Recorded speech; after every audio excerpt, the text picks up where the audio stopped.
Hello and welcome to FI News Review. I'm your host, 𝗏𝗏𝗂𝗏. Let's take a look at some of the top stories in the food and beverage industry this week. First up, fresh news from Washington. The Federal Reserve Board has decided to cut interest rates by 50 basis points, a move not seen since 2020. Fed Chair Jerome Powell said in a press conference that the Federal Open Market Committee's decision was based on seeing a slow but solid pace of growth in the nation's economy.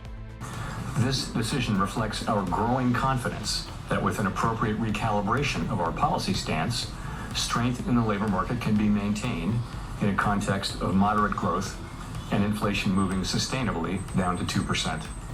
In addition, Powell also stated that the committee projected an unemployment rate of 4.4%, up from their last projection of 4% in June. Meanwhile, vegan QSR company Hart is struggling. The chain business was forced to close all 4 of its locations in Los Angeles on September 10th. The business originally launched in 2022 and offered a wide variety of plant-based sandwiches and shakes.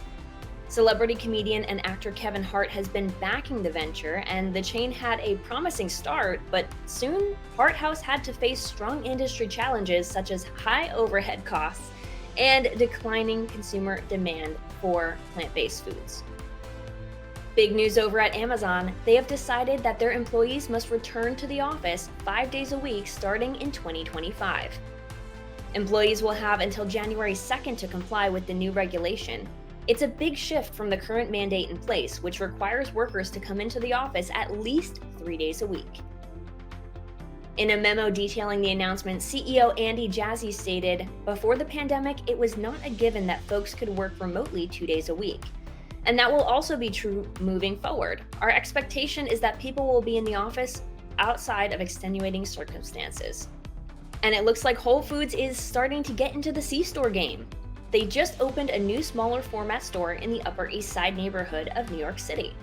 It's called Daily Shop, and it offers a wide variety of grab-and-go snacks and meals, as well as grocery essentials. There are more NYC locations to come, as well as a national rollout of more stores down the line. It's no mystery why Whole Foods made this move. Consumer demand for the C-store format has risen significantly since the COVID-19 pandemic, although sales have been cooling since 2023. We'll see how the grocery giant fares with this new line of stores. Chipotle's guacamole production is getting a tech upgrade. Avocado is Chipotle's new automated avocado processing collaborative robot, affectionately known as a cobot, and it's being tested in one of their restaurant kitchens in California. It takes 26 seconds to cut, core, and peel a single avocado. This new tech allows crew members to focus on other food prep tasks and interaction with customers. Broader pilot plans for the Avocado and other cobots will be on the table pending feedback from crew and diners. And that's your news roundup for this week. If you want to check out more of our great content, click on this playlist. Until next time, I'm 𝗏𝗏𝗂𝗏 with the Food Institute.